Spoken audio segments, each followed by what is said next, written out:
Ladies and gentlemen, welcome back to the Let's Go Sportsball podcast. I'm your host, Owen Northron, and it's been a pretty quiet week, all things considered. I mean, I know it's not exactly a high bar given how insane last week was, but there hasn't been much. I think that it's a down week. Yeah, so as you can see, I got my Nashville sweater on, but this guy, he's got his Cleveland Browns jersey on.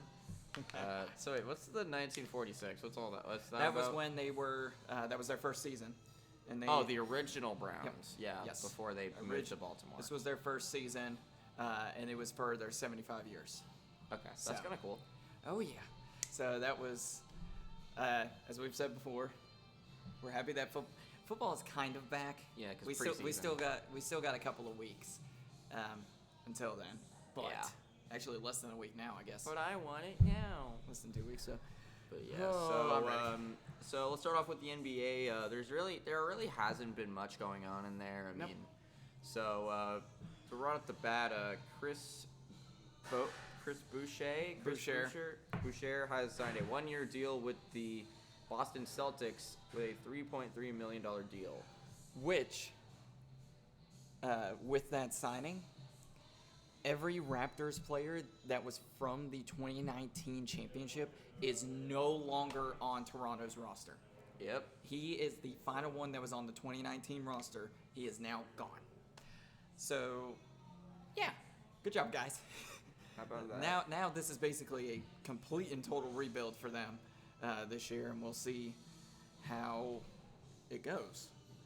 I don't think the Raptors are going to do it again, but anything can happen. The Boston Celtics are trading Georges Niang, who used to play for the Cavaliers, and 2 future second-round picks to the Utah Jazz for rookie R.J. Lewis Jr. I think he's going to be a good addition to the Jazz. Yeah.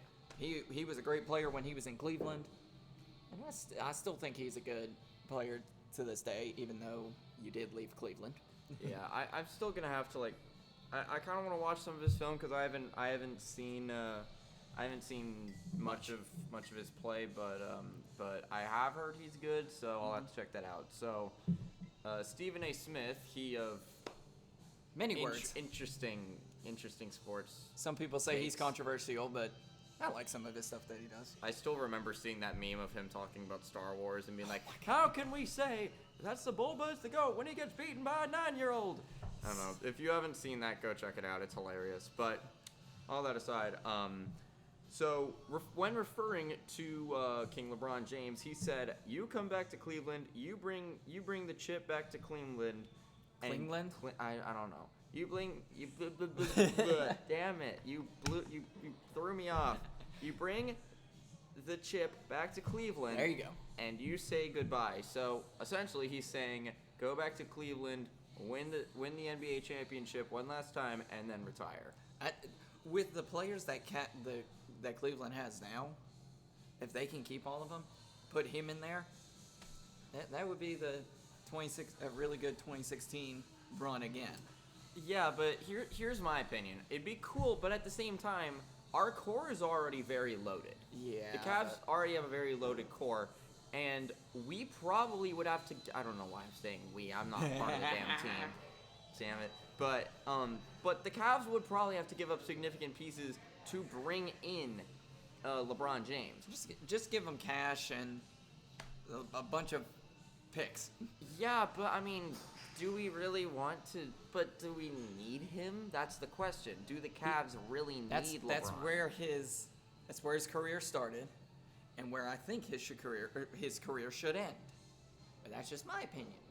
I don't know. I think it would be cool. I would love to see the Cavs win a championship and with LeBron. So close every time. But I don't know. I just don't know if he's necessarily what they need. I don't know. I'm probably gonna eat crap on this one.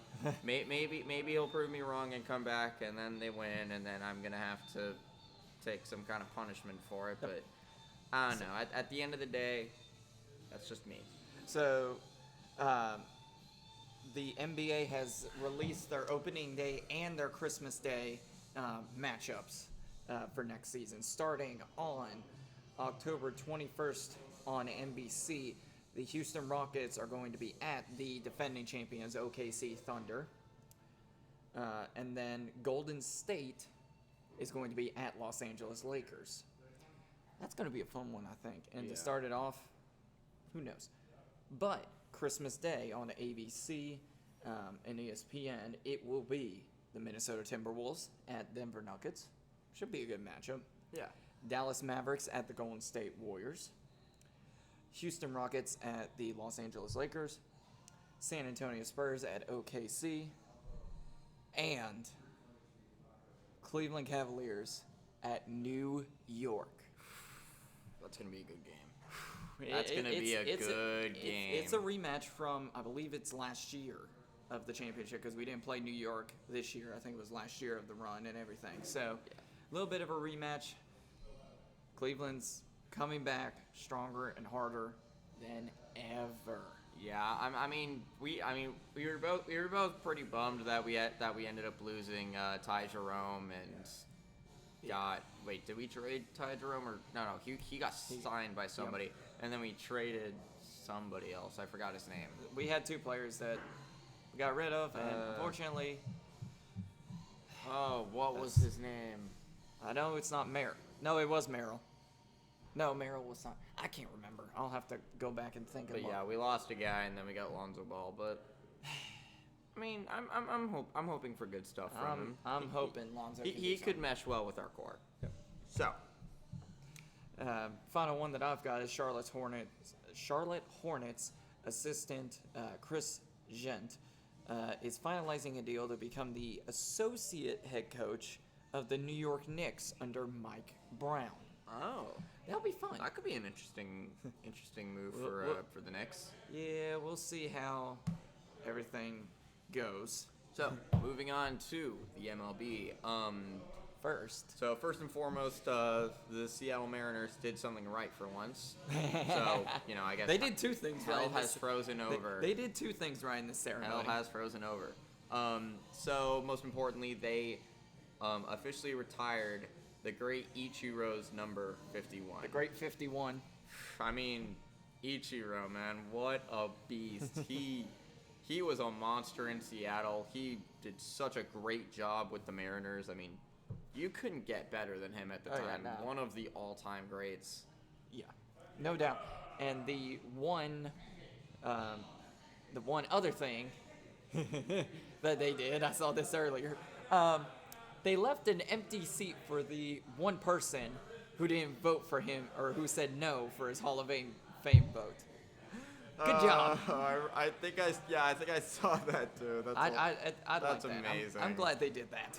My God, who even did that? Who looked at this guy, who is one of the greatest baseball players of all time, saw his entire career and was like, "Yeah, I'm not gonna let this guy in the Hall of Fame." Like, man, go back to flipping burgers. I hope that guy feels embarrassed now that he's watched that. Make my chicken McNuggets, you fool. But moving on, the Red Sox are signing Roman Anthony to an 8-year, $130 million extension. I'd say it's worth it. The deal with the Red Sox could reach up to $230 million. So that deal goes with him all the way through 2034. That's going to be a fun one. I mean, Roman Anthony is a great player. Oh my goodness! And I can't wait to see what it brings for him. Yeah, I mean he's done a really good job with his sample size in Boston. So I think this is going to turn out to be pretty worth it for the Sox. And I mean after a pretty ho hum trade deadline, they want to keep the proper. Yeah. I think they're like, yeah, we want to keep the correct pieces around. Oh yeah. So that they can make another push. Also, I'm just gonna say this because probably blasphemy. Is it weird that they're like the one baseball team that everybody hates, but honestly, I've never had a giant problem with them? You have to have respect for them first off. Yeah, can't that's one of the things. Yeah, you have to have respect for them. They are one of the. I'm pretty sure they're one of the oldest or one of the older franchises in the MLB. Oh yeah, because 2004 when they won the World Series, that was when they broke that infamous drought. Finally. And then You know all about breaking droughts. Oh wait. Oh no, we do. No, you broke the drought for a team. We broke. I swear, one of these days you're just gonna turn around and go. I can't do that because that's assault and there's video evidence. Yeah. That would not be great. Plus, held you up in work court. with the police ish. Somewhat. Kinda. So. But whatever. From one grade to possibly naming. Well. From one grade to another. Let me rephrase that. Oh my god. Because I went from that. Oh right. So from one possible great to a definite going to be a great in the future. From me going to one Japanese legend to another Japanese legend. There you go. Shohei Ohtani. I mean, that's all I need to say at this point, right? I mean, seriously. He recently hit a homer for his 1,000th career hit. Which is crazy. What a monster of a player. Yeah. I mean, Ohtani, he's been like one of the best players in the MLB over the past few years. I mean, he finally won his ring last year with LA. He finally made it out of the Angels, which in and of itself should have its own trophy. Angels of Anaheim, by the way. Yeah. A first two-way player. Well, first time in a long time, I should say. I think it's the first for a pitcher and a batter, because he's been put in as designated hitter. Yes, right now after his injury that he had, he's not at his best at pitching, but give him time. He'll get back up to that form. Yeah. So here's my question for you, Ron. Mm-hmm. With the way that his career is going, do you think he's on his way to becoming the GOAT? Yeah.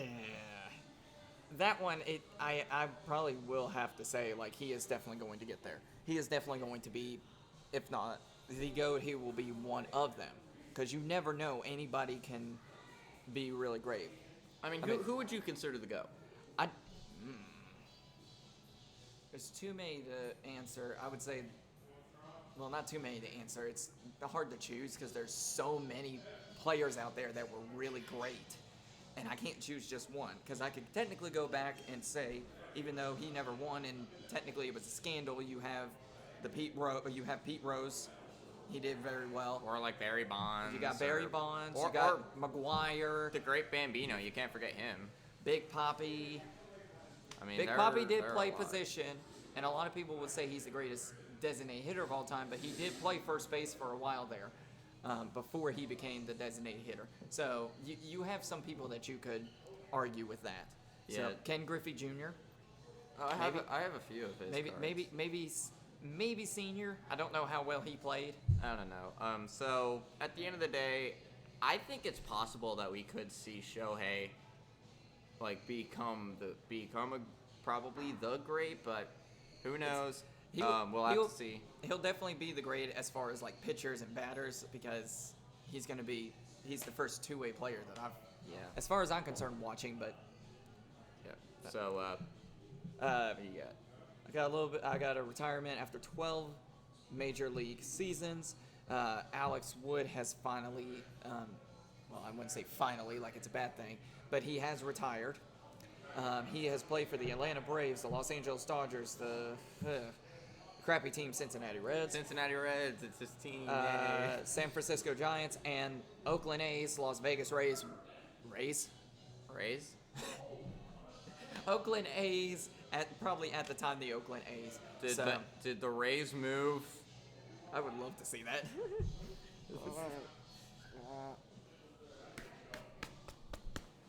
Don't disrespect the national champions. I'm sorry, but I meant to hit your head. But he is a all-star. The all-star has pitched for five different teams, the teams that I listed, and won a World Series with the 2020 Dodgers. So So that's why you said the Rays, because you wanted to remind me that we lost in 2020, you scumbag. I didn't read it until just now. Scumbag. And I didn't know that until just now. But You suck. good luck on your retirement. Looking at the standings as they currently stand, Detroit is not doing too well. Yeah, they're really They kind of started off.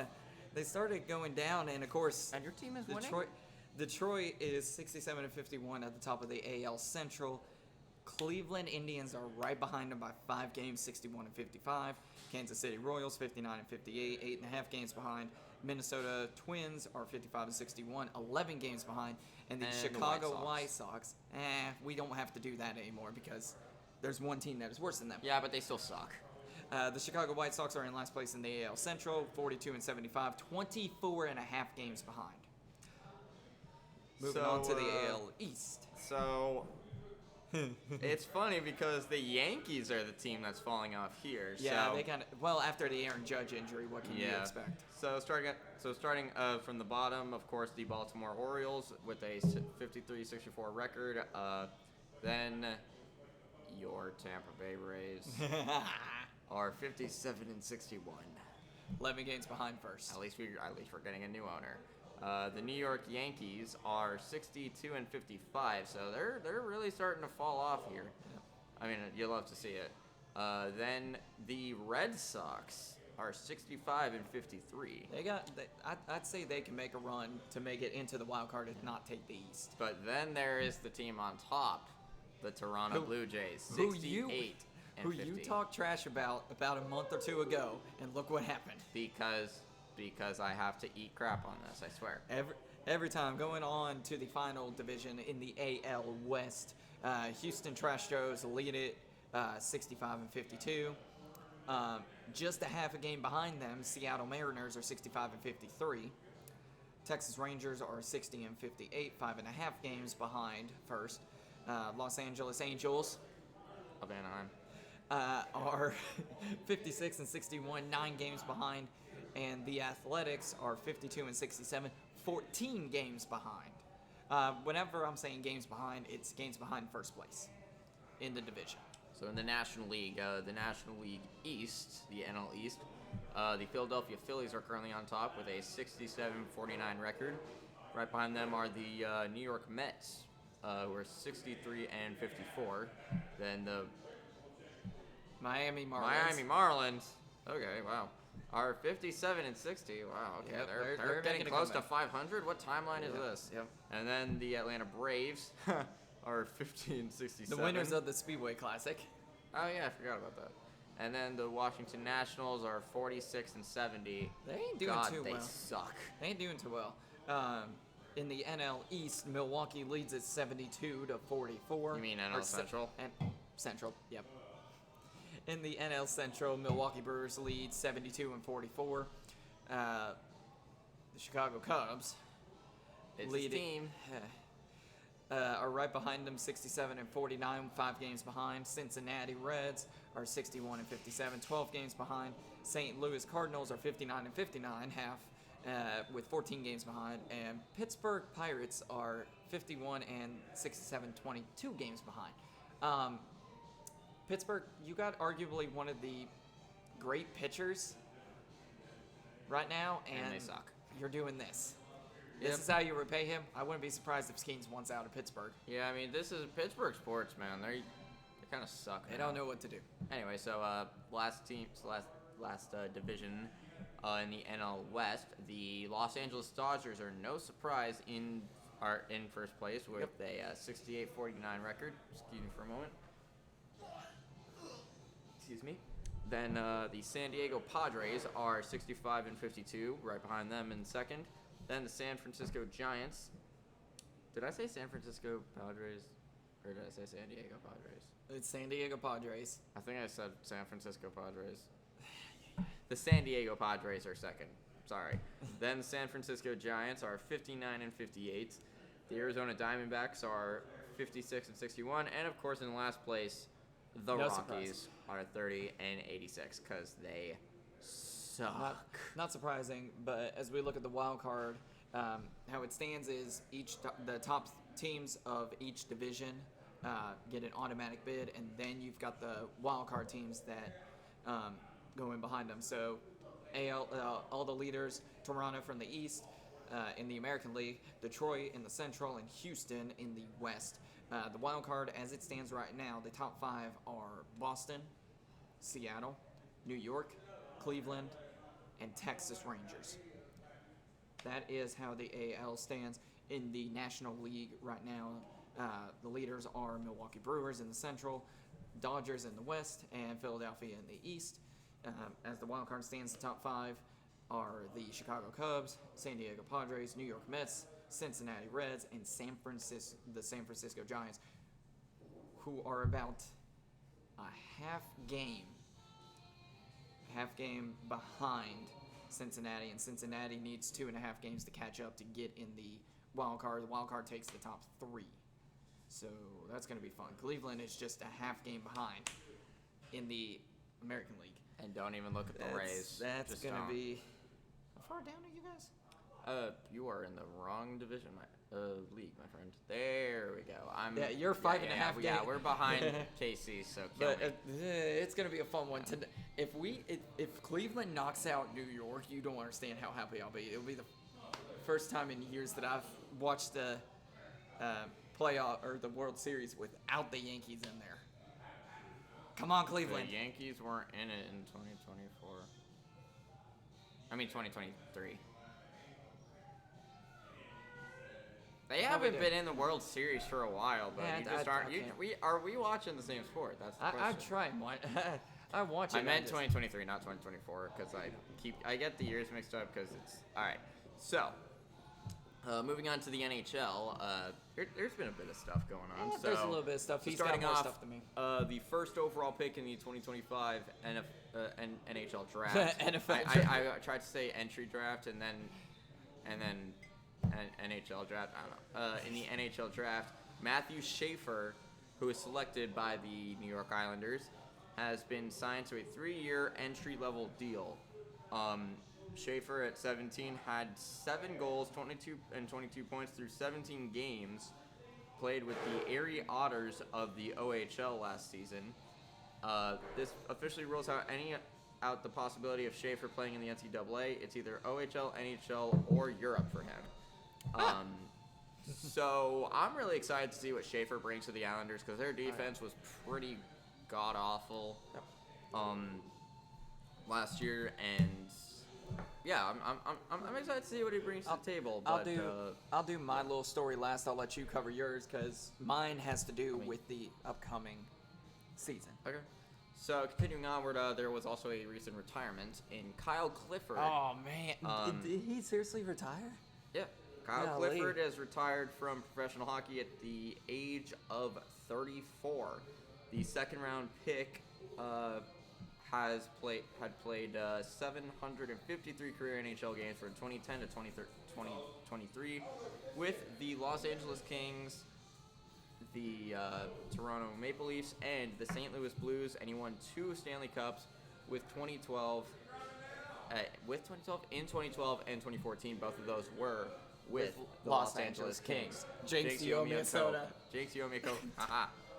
God dog it. He has accepted a player development role with the Leafs. So Kyle Clifford, he was good in his time. I specifically remember he assisted on the iconic game-winning goal with the Kings in 2014. Yep. I believe. Yeah, he was going up through center. He had Martinez on his left and Toffoli on his right, and he gave it to Toffoli on the right wing, and he shot, then save, rebound, Martinez scored. Yep. So he got like the second assist on that. So even the dog agrees with you. Yeah. So best of luck to him in retirement. Yep. He had a good career, and he got 2 cups for his trouble. Good on him. I think if he would have stayed a little bit longer, he might have been. As we just had the light turn on now. Yeah. It'll probably turn off again in a minute. We'll see. But I would have loved to have seen him play, I would say, a few more seasons, only because I don't know if he would have been Hall of Fame worthy. But God, no. He wasn't close. He was good, but he was not that good. Yeah. Oh, and that's gonna hurt. Continuing on, we got some big news for the Florida Panthers as Matthew Tkachuk could undergo surgery, missing the first 2 or 3 months of the NHL season after playing through a torn adductor muscle during the playoffs. Off-season surgery remains an option and would see Tkachuk miss the first 2 or 3 months of the upcoming season. So, I mean, that's gonna be a big hole for the Panthers. I mean, yes, they have a lot of depth on their roster that they can use to fill that. But at the end of the day, it's like, he's also the cover of a video game. He's on the cover of a video game. Yep. Not only one, but both of the editions that they released, because they're doing all 3 of the Tkachuk boys. Yeah. Because they have the deluxe edition, which has him. It has his brother Brady and his father Keith. So. Which is gonna be awesome. I like that. Yeah. I mean, I want it, but my mom will probably kick me out of the house if I buy it because she hates Matthew Tkachuk. Also because I already have 2 of the games on there, and honestly, I don't need it anymore. So additionally, the Detroit Red Wings are going back to their roots a little bit as they are bringing back Hockey Town on the center ice logo this upcoming season. Let's go. I may not like Detroit, but bringing back the Hockey Town is going to be awesome. Yeah, because that used to be like their thing. They used to have like the hey Hockey Town. Isn't this also going on? Is this going on the? This is going on the 100th season, right? Yeah. For the original 6. Yeah. Additionally, so we were talking about Pittsburgh sports earlier being horrible, and this is just another example as the Penguins haven't made the playoffs since the blockbuster Erik Karlsson trade, and it is possible that because of how bad they've been, this could be the final season with Sid the Kid Crosby and Evgeny Malkin on the same team. Who do you think is going to be? Do you think Sid's going to retire? Do you think Malkin Sid is absolutely retiring as a Penguin. There is no way he goes anywhere else. I've been getting tired of people being like, "Oh no, he's going to go to Colorado. Oh no, he's going to go to Montreal." Man, shut up. He's retiring as a Penguin. If he goes anywhere, if he were to choose to go anywhere, I wouldn't be surprised if Florida tried to get him. I would. I mean, their cap is already going to be dying, especially after that Sam Bennett contract. So yeah. And as for Gino, I mean, I don't know if he would want to go anywhere else. But I doubt it's possible. So you never know what's going to happen. I too would want to leave if I was in the flaming crap pile that is in fact the Pittsburgh Penguins. Hence why y'all lost to us multiple times. Oh, Pittsburgh. Thank you. So. In other news, Pierre-Edouard Bellemare, Lightning legend, move on. will be captain of France's national team for the 2026 Olympics. He's captained France's national team for the first time ever at the 2025 IAHF World Championship, where the nation was relegated to D1A, but he'll carry that C to Milan at the 2026 Olympic Games. So it's really interesting how France, like, as a country, hasn't developed that many great hockey players. Yes, I know that there are a lot of great French hockey players, but they're from Canada. Yeah. There's kind of a difference. They're not really true French. Oh, here we go. French racism. I'm kidding. Hold on a minute. No. That's right. We're being French racists today, my friends. But he is. This guy. Gotta mess with you. We don't accept French racism. Nah, we don't. I'm kidding. The French kind of suck. Unless it's for making really, really good bread. So all that France slander aside, Bellemare, he's had himself a solid career. Honestly, I don't even know who he's playing for. I don't know if he's still with the Kraken or if he's a free agent, but he had some all right years with Tampa Bay. He went to the finals. He's been to the finals, as far as I remember. He's been there twice, because the first time was with the Golden Knights in 2018, where he lost, and then he was with us in 2022, where he also lost. I'm still upset about that game. But continuing on, Kenta Isagai a Japanese player has signed with the Ontario Reign, which is the Los Angeles Kings AHL affiliate. And he could become the 4th Japanese player to ever play in the AHL. So he would join, and I'm going to butcher these names, so I'm very sorry. Don't hate us. If he suited up for a game there, he'd join Yutaka Fukufuji, Yushiro Hirano. If you have not watched Yushiro Hirano's game footage, he's a monster. He is really, really good on the ice. He's really good. And Jordan Spence. Okay, that wasn't that hard. As the only Japanese developed players in AHL history. So I think that could be pretty interesting. You know, get some nice diversity in the bunch. I would love to see that. And Isugai, at the age of 20, had 32 goals and 78 points through 59 games played with the Wenatchee Wild and the Victory Royals in the WHL last season. So he's pretty good. He's pretty good. I mean, more points than games played in the WHL. I mean, yeah, that doesn't always mean you're gonna translate, but great player. So, and another thing is Joel Kiviranta has been signed to a 1-year, $1.25 million deal with the Colorado Avalanche. Sorry, contract extension. So he was okay in Dallas. I mean, he hasn't really been as good as he once was specifically back in 2020 with the Stars, when he was really, really good with them, and I think he got like a game-winning goal or two. I don't remember, but he was good then. So maybe Colorado will help him, and hopefully. Yeah, and you know, getting that kind of contract does show that he has promise. Yep. Additionally, the salad bars, damn it, the Dallas Stars have signed forward Nathan Bastian to a 1-year deal worth $775,000. Bastian had 4 goals and 10 points through 59 games played with New Jersey last season. So pretty rough season for Bastian, but who knows? Maybe playing with the Stars will help. Hopefully. So Ron, what do you have for me? The last thing I have is they were ranking. I had Bleacher Report's Open Ice. They ranked the top 2026 Stanley Cup contenders, and I want to get your opinion. All right. Of course, at number 1, is it a shocker? Florida Panthers. Not surprised. I mean, they've been an incredible team over the past couple of years. As much as it pains me to say it, you're still our little brother. I don't care. I mean, guys like Barkov and Reinhart and Bennett and Kachuk and Playoff Bob, and I'm still so sorry.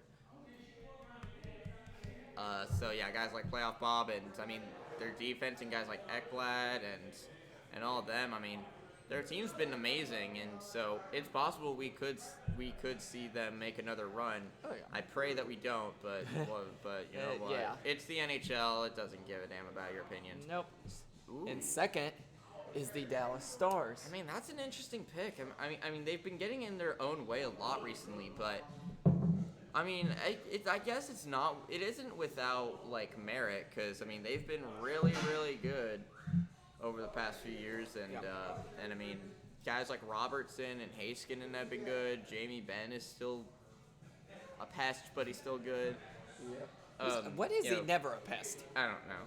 Exactly. Then I mean Tyler Seguin, whenever he's not injured, is still pretty good. So a lot of it depends on whether or not their coaching can hold up. Because, you know, they're now free of the Peter DeBoer curse, but let's just hope their new coach doesn't bring in a new curse. And it's also a hope that Ottinger can maintain for him, because he's been a good goalie, but he has a tendency to vanish a lot. So that's something the Stars are going to have to worry about going forward. At number 3, the Carolina Hurricanes. I don't see it. I really don't see it. I'll be honest. I mean, like, here's the thing. I'm not trying to be a jerk. All right? I'm really not. My major issue with the Hurricanes is that they just give up, it feels like. I mean, we've seen it in the past few conference finals. Like they did it in 2023 where they got swept by the Panthers. They did it this year. They failed to get to the conference finals last year. It never feels like this team has enough to go forward. And this isn't just and this isn't me like trying to crap on the team because I'm not the biggest Canes guy. I mean, I think I like them enough. I just don't trust. It's the same thing with why I don't assume the Brewers or the Capitals are going to do well in the playoffs. It's because I don't trust them to make that next move. I don't trust them to be consistent in the playoffs. I gotcha. Number 4, the Vegas Golden Knights. Yeah, I can see this. I mean, especially now that they brought in Mitch Marner. If he can actually do something in the postseason, which I'm confident he could, then Vegas is going to be scary. Because I mean, Aiden Hill is still producing. Jack Eichel is still a monster. And as long as Mark Stone doesn't get injured, they should be fine. And again, I'm very excited to see how Mitch Marner works out in Vegas. Because I mean, working with guys like Eichel could do really, really good, and working with guys like Stone could probably work really, really good, or Wild Bill, or Barbashev, or all them. All the other players. Yeah, they have a lot of depth on that roster. At number 5 is the Edmonton Oilers. That one, it's hard to say. It's the goaltending, man. It's always been the messy goaltending with them. Because Stuart Skinner, I'm sorry, I don't care how good he was in the playoffs at many points last year. He's not it. You can if you want a good, like, look at the Lightning and Panthers, for example. Vasilevsky is an amazing goaltender through and through. Yes, he failed this past postseason. He didn't get help. And look at Bobrovsky. He was consistent. Stuart Skinner isn't. He is about as consistent as a broken light bulb. He couldn't stop a beach ball. So that's him up there? Yeah, probably. He couldn't stop a beach ball, especially in that series against LA. And Calvin Pickard was the guy that they proved was actually good. I don't see this team making it back anytime soon because their window is closing rapidly. And especially since Connor and Leon's contracts are up soon, it's possible we could see at the very least Leon wanting out because he was great. He was great, but he can only do so much. And eventually these guys are gonna want out to a real contender. Yeah, I can see that. Number 6, the New Jersey Devils. It's a shout. It's a shout. I don't know, but I would say and this is just my opinion, and you can rebuttal or correct me on this. I think they have a good lineup. I think they just need to work on it a little bit more. I don't know. I feel like this is even still too high for them to be ranked. I would say they're just outside the top 10, but I wouldn't say they are in the top 10, especially at number 6. I'm gonna have to agree with you on that. I mean, here's the thing. They're not a bad team by any metrics. No. I mean, they're not cup contenders though. Like, I mean, yeah, Jack Hughes is great. Luke Hughes is developing well. Nico Hischier is still a beast. Jesper Bratt and all of them are still really good. Their goaltending situation was finally fixed after that which should not be named in 2024 with Jacob Markstrom. Yeah. Those guys, like, they did well, but their defense, man, their defense is kind of a mess. But I'm willing to give them a chance. Because I don't have many problems with New Jersey, honestly, even though I do like the Rangers, which is ironic. Yeah. But at the end of the day, I don't know. We'll have to see if Jack Hughes can just not get injured. Because injuries were one of the things that killed them last year. I mean, a lot of their top players ended up going on the IR. So we'll have to see if they can stay healthy and if their defense can actually, do something besides be pylons and leave Markstrom out to dry. I think New Jersey could make something of themselves this coming postseason. All right, I can understand that. Next one. What can I say? At number 7. What can I say? At number 7 is Tampa Bay Lightning. That one I'm not chill. So that one I'm not surprised. Honestly, I don't know where to put you guys because it's hard to say. Because yes, you have again, it's just like New Jersey. Y'all have a great lineup and everything, but are you guys at full strength to be considered a contender? Now, without being biased, do you really think you guys are this high up in the top 10? Yes, we're winning 18 straight. I'm kidding. So here's the thing. Tampa Bay, I think we have an extremely good roster. Okay, Hagel, one of the best contracts in the league. Kucherov is still incredible. Jake Gensel is meshed. He's like peanut butter and jelly with our roster. He's meshed perfectly. Braden Point, still probably one of the most underrated goal scorers in the league, in my opinion. Guys like Cirelli are still producing. Our defense, okay, I'll get to that. Yeah. Vasilevsky is back, baby. Big Cat is back. He is not mid. He's back to being good because of that injury. But there are still concerns. Our defense is rough, all right? I'm glad Nick Perbix is gone, but Lilleberg, I'm still waiting on him to be damn good for once. And show up? Yeah. Chernak's body is made of glass, so he needs to stay healthy. I'm liking what Hedman's doing. McDonough and Moser are both very, very good defensemen, but we just need a bit more depth, in my opinion. Geeky's starting to show up, and I'm hoping Pontus Holmberg will be that replacement for Nick Perbix on that third D pairing. And of course, our backup goaltender is still terrible.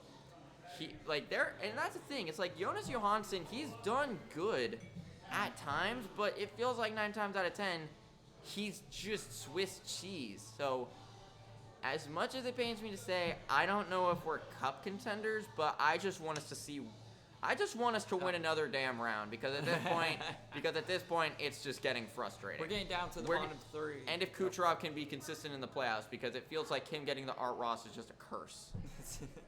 But we're moving on to the last 3 teams. We'll try and rattle them off, and then we'll get to football and covering that a little bit more.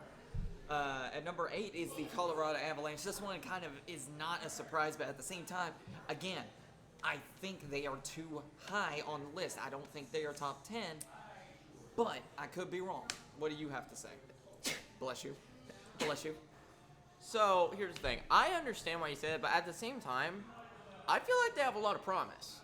I mean, yes, losing guys like Jonathan Drouin, Lightning legend, and a few other guys is going to be rough, but I mean, they still have McKinnon. They still have Makar. Captain Landy is back, and their goaltending situation is finally fixed following the departure of Georgiev. And I mean with Mackenzie Blackwood has become incredible again, and Scott Wedgwood is pretty damn good. Yeah. Also a Lightning legend. So I'm liking what I'm seeing out of Colorado, and with guys like Nelson coming in, I think that could be interesting. So yeah, I think the Avalanche do have a chance to do something, but do I think they're cup contenders? I think it's kind of hard to say. I mean, yes, with guys like McKinnon at the helm, it's possible, but I just don't know. At number 9. That's a joke. That's got to be cap. That has to be rage bait. The Toronto Maple Leafs? No. No. Okay. They are not contenders. Don't go into your rant again, okay? I'm not, but I don't think they're contenders. I just don't. Yes, their goaltending is good. Yes, Matthews is still a really good goal scorer. It does not matter. They still suck. I'm sorry. They can't. They are terrible in the playoffs. They're whiny as hell. Matthews is always injured. He's always injured. Maybe he just sucks in the playoffs. You ever consider that? And they're still the property of Boston. Seriously. Marchand scoring all those goals against them in the second round last year proves that you can take the man out of the Boston. You can't take the Boston out the man. Ain't no doubt about that. Yeah. Moving on to the final team is the Winnipeg Jets. I'm surprised Winnipeg is here. That's what I was going to say. I think Winnipeg, even though last year... No, I'm saying I'm surprised they're in a lower tier than Toronto. I would have said, in my opinion, I think they are honestly higher up. I would say, but for me at least, they were great last year. They have multiple players returning, don't they, from that same team last season? Yeah, I mean, I actually do kind of understand why they're a bit lower. Because they're losing some players? Yeah, so I mean, losing Ehlers is going to be a tough blow. Yeah. That's going to be a very tough blow. And also guys like Tanev are gone, although he was more of a death piece. The major thing about them is going to be Connor Hellebuck. Is he going to be a consistent goaltender for them going forward in the playoffs? Is he going to perform well? Because that was a giant concern last year. He wasn't good. And that's one of the reasons why it took them to a Game 7 with St. Louis. The Blues. Makes sense. So, but that's just me. So, let's move on to the good old American sport of football, baby, because the preseason is on. It's finally started. August 7th was the first official, I guess, start of the preseason, because you had the Hall of Fame game, which that one was IE. Yeah. That was a lot worse than I was expecting the beatdown to be on Detroit, but at the same time, you don't have your starters. You want to talk about a beatdown? Look at what New England did to Washington. Oh, well, half of the time, this day and age, it's like you don't play your starters in the first quarter, and then second, third, and fourth string in the remaining times. Now it's just who you want to play. Yeah. So, also, New England did in try. fact reveal the Tom Brady statue in front of Gillette Stadium. If you're going to do that, and you want to consider him the GOAT, He is. Don't do a statue during preseason. Do it during the actual regular season. That is when you show off a Hall of Fame statue, if you want to do that. You're just jealous because he didn't play for your team. No, I just absolutely He hate his guts. is a king of Tampa Bay. So starting off, I've got some news out of the NCAA. So Arch Manning, one of the top prospects for the upcoming for the NFL draft. His grandfather, Archie Manning, I swear they could have named him anything else, but no, they have to make it confusing for us poor podcasters. So Archie Manning has said that his grandson, Arch, Moving on. will likely play for Texas in 2026 and will not be declaring for the NFL draft following the conclusion of the 2025 college football season. So I'm going to be honest, I completely understand why he's doing this. Yes, because he didn't get to start a lot last year, and when he did, it was when Ewers was, I think, injured, and then it was against teams that they were absolutely smacking down on. Didn't Texas play against Ohio State in the playoffs? In the Cotton Bowl, yeah, and Arch didn't play him. Oh, right. Okay, yeah, that I got confused. Because Quinn Ewers got sacked by Captain Jack Sawyer and ran it back all the way to seal the deal. Oh, yeah. You posted that like 5 times on your story when I happened. couldn't help losing it. Hey, I had to. I Everybody was don't doubting blame us you. against Texas. But Deep in the heart of Texas. but college football starts technically August 23rd. I want it Because now. that's week 0. Week 1 technically starts the following week on Thursday. You got games on Thursday, Friday, and Saturday, as well as I believe there's 1 or 2 on Sunday. Yeah. So- I still want to go see a Vols game It's at gonna be- Neyland. It's going to be a fun one. I can't wait to see it. Probably the biggest game that everybody is talking about in the first week. Obviously, not being biased, just saying you can say this yourself. Ohio State and Texas. Probably Oh, the yeah. biggest, Yeah, that's going to be biggest week gonna be 1 big. matchup. It's a rematch for the Cotton Bowl. I can't say anything Yeah. because anything could happen. Trust me, you're going to be saying So- quite a bit when the camera's off, and you're going to be sitting there like, oh my god, I can't wait, oh my god, I can't wait, oh my god. I'm going to be losing my ever-loving mind during that game. Yeah. But This is why we can't stream our reactions to the game, because you're going to get up there and start swearing like Gordon Ramsay. But I understand. Here's the thing. So I understand why Arch Manning is not declaring, because he wants to develop. He wants to develop as a quarterback. Because if you're going to play in the NFL, you gotta be at your very, very, very best when you're getting drafted. And there are a lot of players that play like a year in college and they're like, nope, I'm going to go to the NFL right now. And then they instantly become busts. So Take Bryce Young, for instance. Bryce Young just needs a little bit, in my opinion. Because he was starting to show a lot of promise this past season. So it's possible. Justin Fields. I'm naming off. That's a good example. Again, Justin Fields. C.J. Stroud. Both of them Ohio State legends. C.J. But Stroud has been really good. Yeah, that's what I'm saying. Oh. Justin Fields has been really good. I thought you were talking. You're about saying that something else. they stink, and I'm naming off people that have been really good. I'm thinking of like other players. I'm not like I completely not understand. the superstars, but you know what I mean. I completely understand. Moving on to the NFL officially. Yep. The Browns. What Lord can we have say mercy. about these guys? Lord have mercy. The Browns are signing their 5th quarterback in Tyler Snoop Huntley. Not Snoop Dogg, Snoop Huntley. He has spent the last season. He spent part of the last season with Cleveland, with Kenny Pickett and Dylan Gabriel nursing hamstring injuries and Shedeur Sanders having shoulder soreness. The Browns need another arm. Enter Huntley. First off, if Shedeur has shoulder soreness, how are you throwing really well then? 5 quarterbacks. I swear that meme of the jersey that has all the names, it's never not going to be funny. And so, and with this out of the way, the unofficial quarterback depth chart, this is before they signed Snoop, I think. It just makes it sound like Snoop Dogg's out on the field. It's just like, I'm gonna throw the football. Moving on. Drop it. Okay, I can't. So, Joe Flacco is going to be starting. No surprise there. Then Kenny Pickett at the 2nd, Dylan Gabriel at 3rd, and of course Shedeur Sanders at 4th. At 5th. Oh, at 5th now, because he's definitely going to be 5th. Snoop is going to take his position. There is no doubt Snoop is better than Shedeur Sanders, no doubt, even though he does have more. But I would say either that or Snoop is going to move up to one of the either 2nd or 3rd string if he does very well. Because I mean, he this is his 2nd stint in Cleveland, and he does have a bit of experience He's comparatively. So exactly. So we'll see how it goes for him. Continuing on,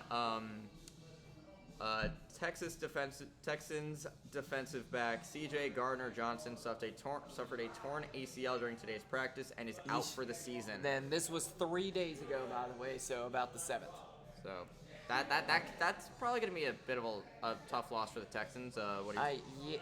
It's going to be a little bit of a loss. I mean, they still have great players. Oh yeah. On their team, especially on the defense too. So it's not. I don't think it hurts them that much. But C.J. Gardner-Johnson is definitely going to be somebody they need back.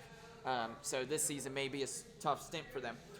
Speaking of tough stints, the Las Vegas Raiders have sent their cornerback, Jacorian Bennett, to the Eagles in exchange for defensive tackle Thomas Booker IV. Not to be confused with the 3rd, 2nd, 1st, or 12th. There it is. So that one is definitely going to hurt the Raiders. Yes, you're getting a great defensive tackle from the Eagles. However, you need to get better first. They need to get a good.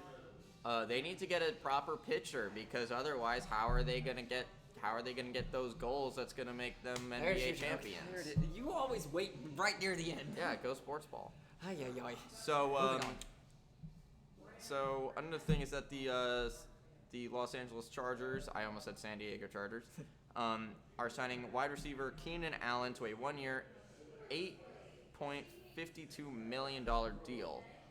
So, yeah, he has been signed to a Sportsball deal. He has been signed to that, which is crazy. I've got a retirement.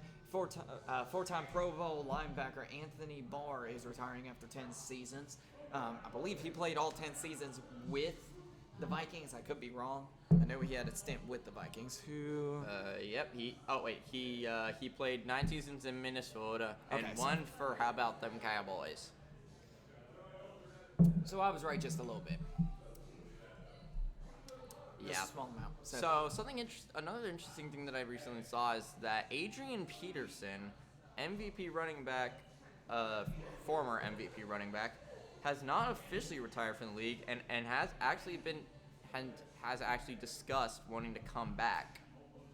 I don't know who's taking him on, honestly.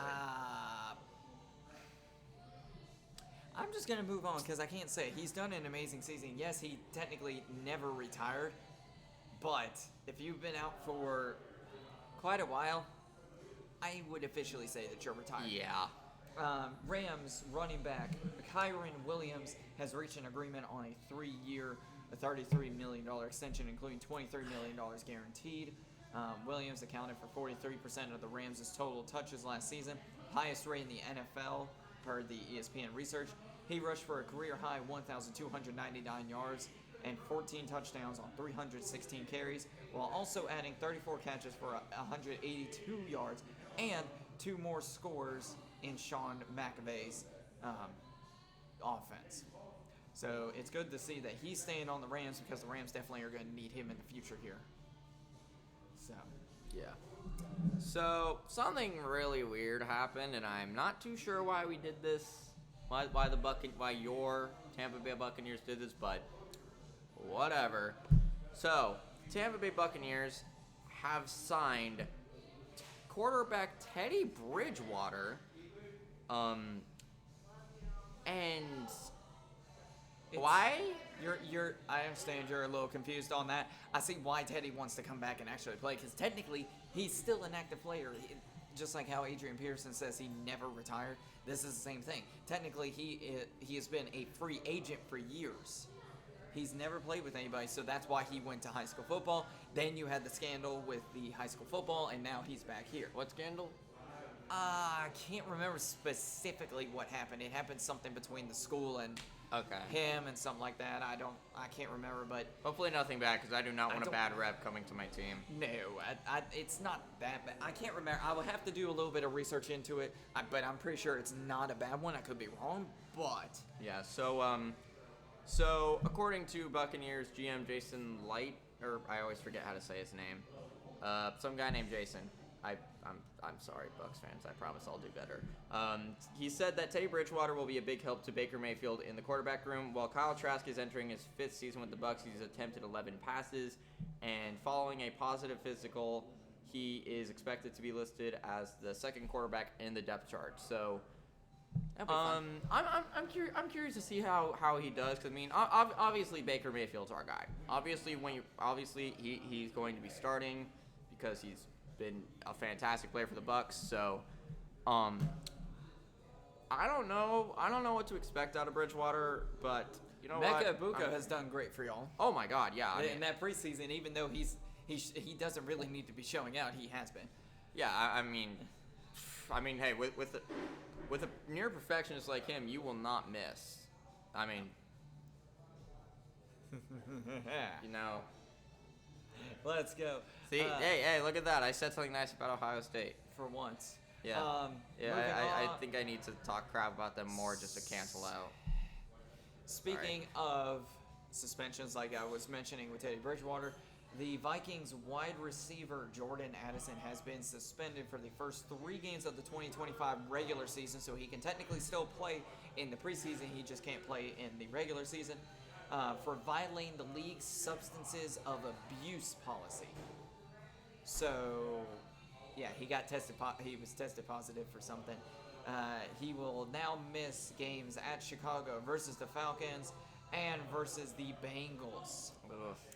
So, I really feel bad for him being suspended, but don't do that stuff, especially when you're in a professional league. I hope whatever it is, he can get better from it. So I'm sure he can. So Rashawn Slater of the Los Angeles Chargers is going to be missing the 2025 season after sustaining a torn patellar tendon in practice. So yeah. Even more injuries to come. There's 2 injuries that, well, there's at least 2 other injuries that we will mention for the,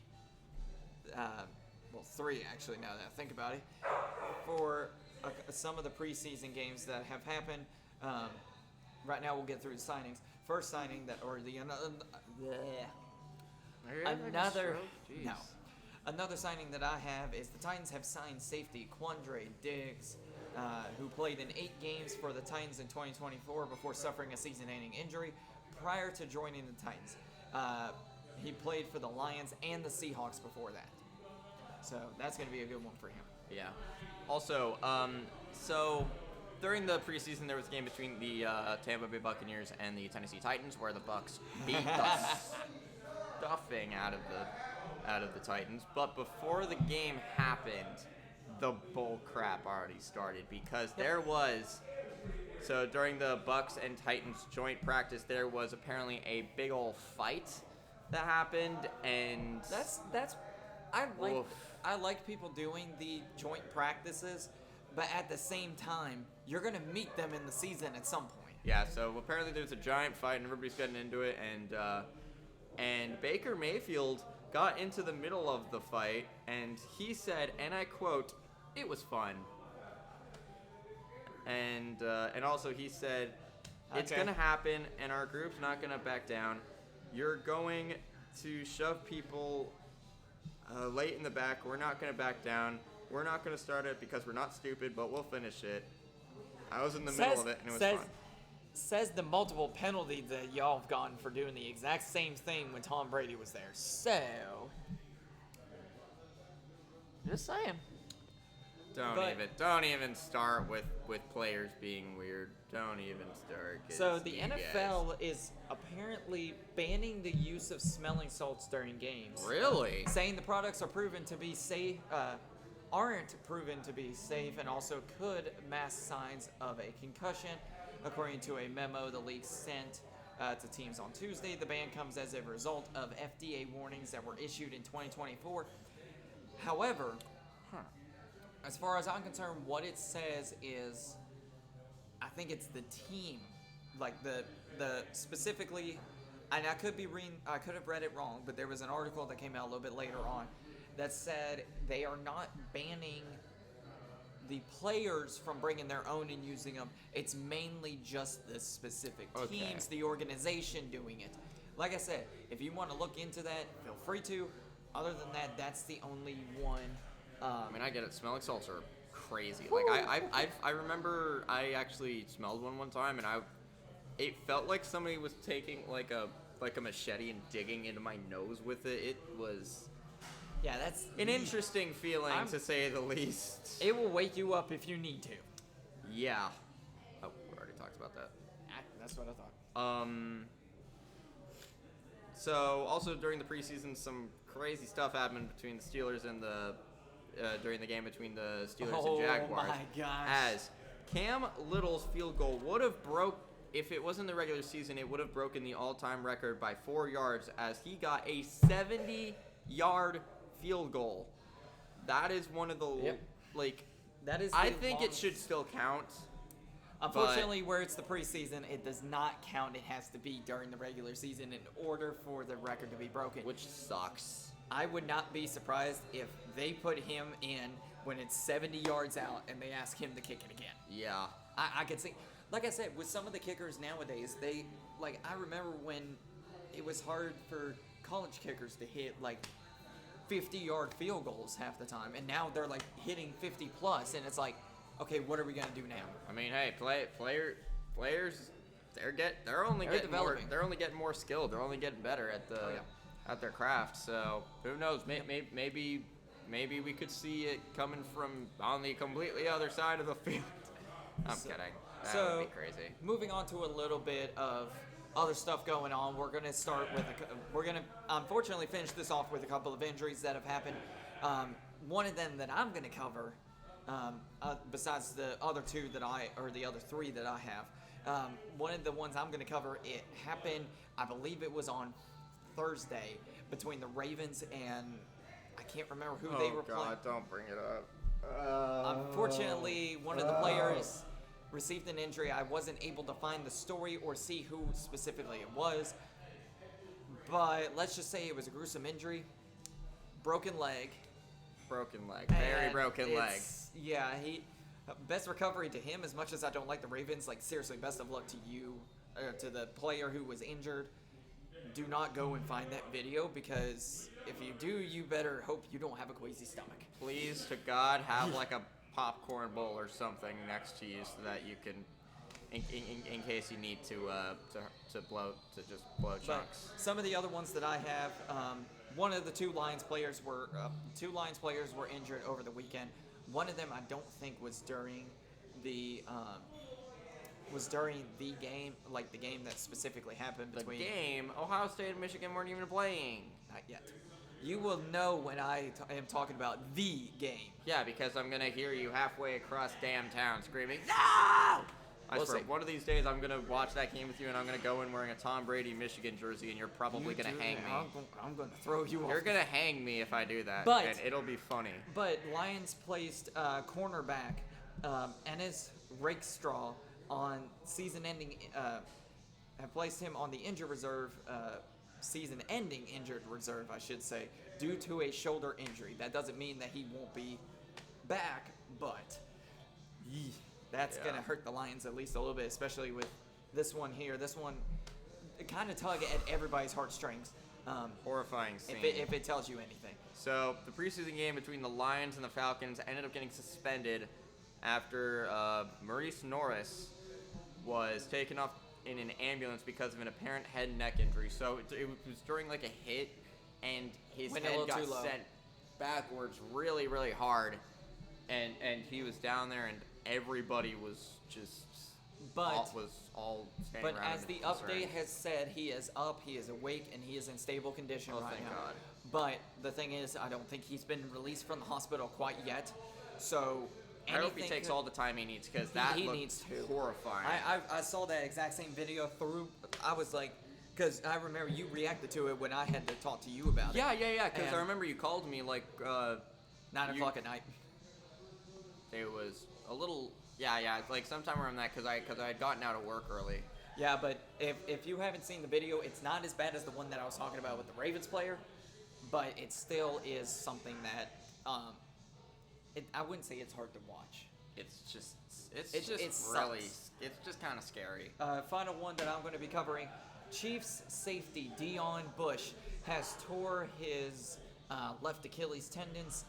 He tore that Saturday night versus the Cardinals. No update. This was earlier today around 9 o'clock-ish or so. So I don't know specifically if he is out for the season or if he is, because it's just a torn Achilles tendon. But we'll see how it goes. So just real quick last thing we're gonna do is take a look at the games for Week 1 of the upcoming NFL season. So starting off, your Tampa Bay Buccaneers are going to be playing against the Atlanta Falcons on Sunday, September 7th. I pray to the good Lord that we win that one. On Thursday, September 4th, the Eagles are going to be at home in Philly, and they're going to be playing against the Cowboys. So, in other words, two of the most hated fan bases in football are going to be facing off. I am Sunday. rooting for the Meteor. It's Sunday Night Football on Thursday night, and you already covered that one. On that Friday. that one's on YouTube, which hopefully it's not. Hopefully it doesn't bug out, but It'll probably bug the hell out. we'll see. As he covered, Tampa Bay is playing. Oh wait, no. The Cowboys and Eagles are on NBC. The game on YouTube are going to be the Oh, I thought you covered that Chargers hosting the Chiefs. That'll be fun. Go Chargers, I guess. But sorry, I thought you covered that one. No, As no, he you're said good, you're good, earlier, you're good. Tampa Bay is hosting, or Atlanta is hosting Tampa Bay. The Let's go Bucks. Cleveland Browns are going to be hosting the Cincinnati Bengals, Battle of Ohio again. You're cooked. We'll see. Yeah. Miami and Indianapolis are playing each other. Carolina at Jacksonville. Las Vegas Raiders at the New York Patriots. New England Patriots. Arizona Cardinals at New Orleans Saints. I'll let you cover the little bit of the rest of them. The Pittsburgh Steelers and the New York Jets. The New York Giants and Washington are going to be at Washington playing against the Commanders. Then, of course, the debut of Cameron Ward as quarterback for Tennessee as they travel to Denver. And then Seattle is going to be hosting the 49ers. The Green Bay Packers are going to be facing off against the Detroit Lions. And the LA Rams will be hosting the Houston Texans. Now moving on to the first official Sunday night football game. The first official. It is the Ravens going to the Bills. Now, this is going to be a huge one. This is a rematch between I believe it was the divisional. It was the division. It was the divisional round of this past year. Yeah, this past we were year here when watching Mark Andrews dropped the ball. So we'll see how it Literally. goes. And then, of course, the first official Monday Night Football game is going to be the Vikings versus The Bears. Yep, it's gonna be that old rivalry, eh? Yes, it is. There it is. We'll see how it goes. Just to let you guys know, we may have a few weeks off due to the scheduling here with how the Bills have to play. Because I mean, we'll try to record as much as we can. So, so you want to give your predictions on who's gonna win each game? I mean, we can rattle it off if you want. If I had to go through each one, I say Eagles are winning. Chargers may have a chance, but I say Chiefs still bring it out. I say Tampa Bay wins it by a margin, maybe against Atlanta. I'd say Cleveland maybe has a chance. I would say it's a small chance. I would say Cincinnati still. Hey, as long as Deshaun Watson isn't playing, then you're good. But Joe Flacco's in. I'm saying Cincinnati honestly, because I mean Joe Burrow, man. I mean and you know, with guys like Jamar Chase in tow, I mean, you never know. Moving on to Indianapolis, Miami. Both of those I could see it going either way. I'd say probably Miami pulls it off a little bit more. I could see. I'd say Indy wins. I mean, Tyler Warren's coming in, and he's pretty good. Yep, he's done pretty good. Carolina and Jacksonville. I would say Jacksonville. Tyler Warren got selected by the Colts, right? No, that was Tennessee. I'm pretty sure. No. Hold on. I am disproving this man. Tyler Warren. Colts. Called it. Okay. Aha, I am smart. But I'd still say Miami still probably has a little bit of an edge. I'd say Jacksonville has an edge over Carolina. Yeah, especially with Travis Hunter. That's going to be his debut. It's going to be. There's no doubt he's starting first, or he's going to be on the starters, both on offense and defense. Las Vegas, New England. I say Las Vegas pulls this one out, even though they did lose their defense. Here comes Genty. But yes, Genty I think would have a great impact on that. Arizona, New Orleans. I can't really say who's going to win. Considering MHJ, Marvin Harrison Jr. is on the Arizona Cardinals, I would be biased and go that way. However, I would say I think New Orleans still has an edge on Arizona. Arizona still needs to build themselves back up. I can take the rest of these if you want. I don't care. I'm rattling them off. So Pittsburgh and New York. This is going to be the Aaron Rodgers revenge game. New York Jets, by the way. I'm gonna have to say Pittsburgh might win this one. I mean, I think it'll be close because I mean, looking at New York. At the Jets, they do have some quality pieces there, but of course Aaron Rodgers was there, so cooked. And Aaron Rodgers is on Pittsburgh, so I think they could be a little bit less. So for me, I'm saying New York Jets because they definitely have Justin Fields leading them now, who is a young star that I think could do it. That's true. I'll give you that. So then you have the New York Giants versus the Washington Commanders. I think we can both agree the Washington Commanders. The only thing that's going to be a difference is Jackson Dart actually showing up. Yeah, but is he going to be starting, though? Because, I mean, they do have guys like Russell Wilson and famous Russell Wilson, but I'm going to tell them they need to start looking into Jackson Dart because of how well he did, even though he probably wasn't trying his best, how well he did during the preseason game. I say he needs he needs to be a starter at least, if not second string. He did really, really good at Ole Miss, so we'll have to see. Thank you. Then Tennessee and Denver. I'm going to say Denver takes this one, although Cameron Ward will probably do well. I mean, as long as they don't have Will Levis, I think they'll be fine. And I mean, you know, Bo Levis is going to be out for a while. Bo Picks are my great king. He's funny. He's great. Then San Francisco versus Seattle. This is going to be one of the games of all time. There will be Sportsball played. That's all I can say. I will say San Francisco pulls that one out. They still have Brock Purdy. Seattle still needs to work on building back their team a little bit more, especially after now losing DK Metcalf, your best wide receiver that you had. Yeah, I mean, Metcalf is gone. Smith is gone. So we'll have to see. So Detroit versus Green Bay. I'm going to say Detroit wins this one. There's no doubt, even though Detroit has lost. Although Matthew Golden. Okay, there's that. However, have you seen how well still the cornerbacks, no matter who is starting that game, how they're still good for Detroit? I still think Detroit has it. I still think Detroit takes this, especially getting Aiden Hutchinson back. He's going to put Jordan Love under pressure more than Jordan Love has seen throughout last season. So I say with having Aiden Hutchinson back, even though, yes, you have lost two players for now, you got one that's on season ending and one don't know the outcome of yet. You never know what could happen. I still think they are a strong team. I still think they are a Super Bowl contender still. Yeah. There ain't no doubt. Last 3 games. You got to have Jared. I just think Jared Goff needs to play a little better, needs just to play a little better consistently. He'll get there. So then we got Houston and the LA Rams. I think I think LA might have a chance, but at the same time, I mean, I don't want to count out the Texans, so I'm gonna say the Rams. Rams definitely have a chance. I would say Houston is really good, especially with some of the players that they have. I mean, CJ Stroud's coming into his own a lot. He's done a great job. There ain't no way. I mean, he brought him to the playoffs. I still think that Houston may have a chance with this one. I would say it would be a tight game. Yeah. Continuing onwards, the Bills versus the Ravens. I'm gonna say the Bills, but the Ravens I do think have a chance. I mean, Lamar Jackson is still pretty good.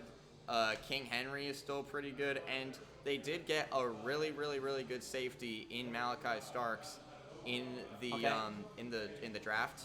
And they still had great safeties against the Bills and their wide receiver team and their running back team, and the Bills still beat them. Touche.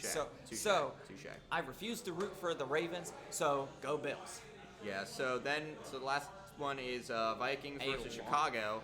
I think the Vikings will win it. I mean, my only concern about them is J.J. McCarthy. He does not he didn't play much or at all last year from what I remember. And he is still a glorified rookie. He didn't get to play at all last year because I think he had a season-ending injury. Yeah, that and also Sam Darnold was pretty damn good with the Vikes. Yeah, so I say Sam Darnold coming back and actually trying to play a little bit. Sam Darnold does not play for the Vikings anymore. Is he gone? Yeah. I think he went to Seattle. Well, I don't remember, that's right. Yeah. So McCarthy is there. Well, you're gonna suck, bud. Yeah, and so the Bears are probably. I don't have much hope for them right now. I mean, yeah, Colston Loveland will be an interesting pick. I mean, and Caleb Williams is starting to get. He's not as great, but he's getting there. He's still developing. He's getting there. Little bit. Yeah. So that's gonna be it for today's episode. Hope y'all enjoyed. Like, subscribe, beat the stuffing out of the notification bell like you're Dale Hunter beating the crap out of somebody for scoring a goal against you. I don't have really much else to say. Only people that know puck get that, and tell all your friends, and go Sportsball.